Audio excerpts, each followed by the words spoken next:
It's great to be here. I was pleased by your introduction, Peter, when you said that the G20 has recognised the importance of development and the comments that Claire made about the importance of development being on the G20 agenda, because it hasn't really featured as it should have.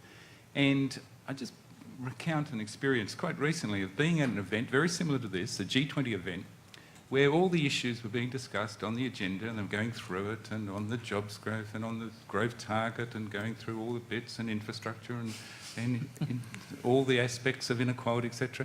And at the morning tea break, I spoke to a couple of delegates that came from South Africa, and they said all first world issues, a first world approach, first world issues.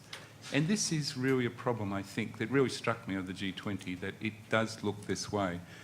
And the good example comes from what Josh was just talking about in his presentation. If we talk about inequality, the most basic inequality I think that exists, the most egregious inequality that exists, is the fact that there's a large percentage of the population that just doesn't have access to the necessities of life, to food, to water, to energy, to housing, to security. Now, if ever there was a fundamental inequality that we should be worrying about, that's one of them. And if the G20 is, as it says it is, a global steering committee, it should be very much focused on these major concerns. Now, that's one of the things, I think, in the presentation of it all.